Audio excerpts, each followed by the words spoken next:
Okay guys, today we are looking at simplifying square roots for 8-5, and this is making sure we don't have any perfect squares or perfect square factors, excuse me, in the radicand.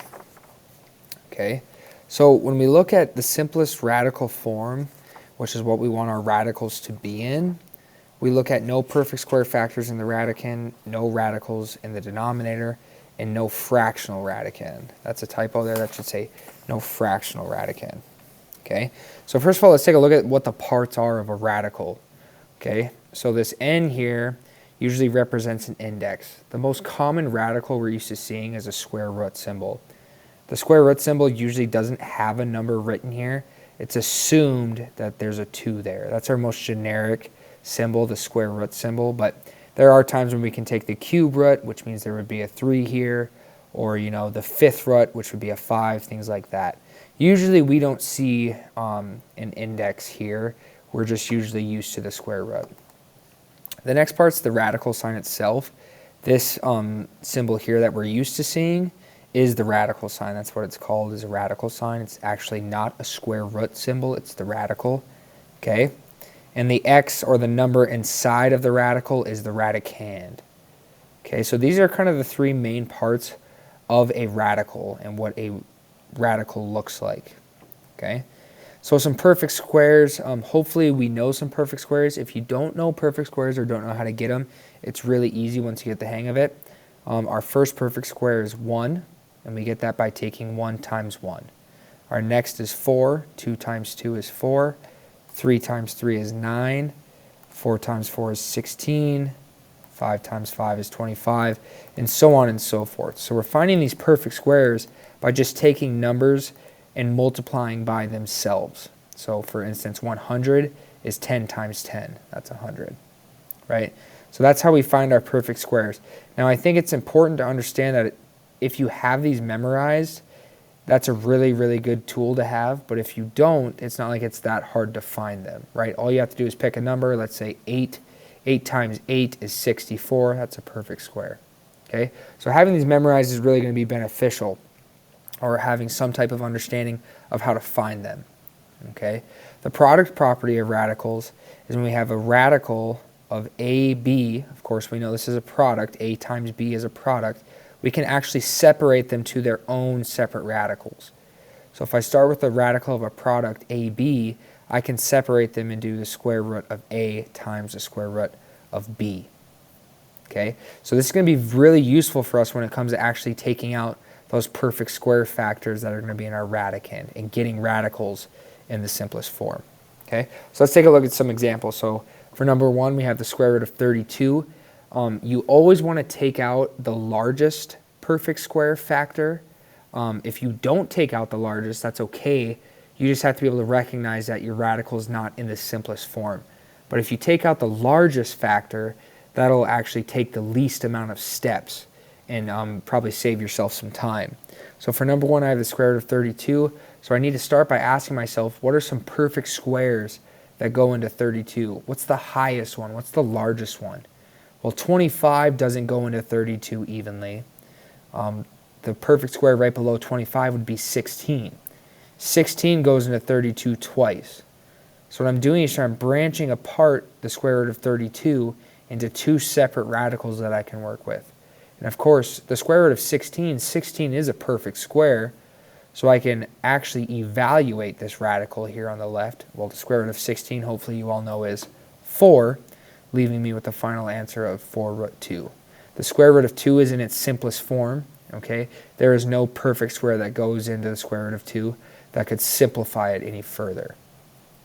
So the square root of 32 in its simplest radical expression would be 4 root 2. And it all started with finding what is the largest perfect square that goes into 32 evenly. Okay, so looking at number 2, I have the square root of 5 and the square root of 48. Okay, so what I can do is I can branch apart the square root of 48 here into the square root of 16 times the square root of 3. I bring down the square root of 5 here. You can't just forget about it. Okay, 16 does go into 48 evenly 3 times. And then, of course, I can evaluate this once again. The square root of 16 is 4. Okay, so here what I'm doing from this step here to the next step is I'm rearranging. The only reason that we rearrange this, you guys, is because we're going to end up putting this 4 out front of the radical sign. Usually once you evaluate them and you can take the square root of one of those perfect square factors, you want it to be out front of the radical expression. So here we were just moving that square root of 16 out front because it is a perfect square. And then this root 15 is coming from us taking the square root of 5 times the square root of 3. Well, 5 times 3 is 15. So this simplified expression would be 4 root 15. Okay. Similarly with 3 here, we want to take a look at it and see if we can take out any perfect square factors. Well, with 8, we can take out a factor of, oh, excuse me, it looks like this one we're going to combine first. So 8 times 14 is the square root of 112. Now we need to find some perfect squares that go into 112. Okay. Again, it doesn't have to always be the largest one, you guys. It just helps if it is. Okay. So the largest one that I could find was the square root of 16. So 16 was a popular perfect square here for us in these first 3 problems. It's not always going to be 16, but in this case, all 3 that we ended up simplifying, 16 ended up going into. Okay. So the square root of 16 times the square root of 7 gets us 112. And of course, I can evaluate the square root of 16 to 4 once again. So I would have 4 root 7 here. So again, just to be clear, even though we use the square root of 16 all 3 times here, doesn't mean it's always going to be 16. It could be 25. It could be 36. Things like that. Okay. So there's our first 3. Let's take a look at our next 3, 4, 5, and 6 here. For 4, I have the square root of 24 over 27. What I want to do first with this problem is actually simplify my fraction first. So if I reduce this fraction, it actually reduces down to 8 over 9. So I would have the square root of 8 over 9. And then I can work from there. Okay. If I take the square root of 8, I know that 4 is a perfect square that goes into 8. Okay. So I would end up breaking apart the square root of 8 into the square root of 4 times the square root of 2. Well, the square root of 4 is positive 2, so 2 root 2 is where I'm getting that from. Over 9, well, the square root of 9 is 3. So my final simplified expression here would be 2 root 2 over 3. And again, what we're going to do here is we end up treating the numerator and denominator as separate parts. Okay, so look at number 5. Number 5, I have the negative square root of 500. Okay, so I need to find a perfect square, a large perfect square that goes into 500. Okay, hopefully we know that 100 can go into 500 evenly. Notice how I'm still bringing this negative sign with me. We can't just forget about it. Okay, but negative 1, the square root of 100 times the square root of 5, of course, would give me 500, and I can evaluate this radical here because the square root of 100 is 10. So I would have negative 10 root 5.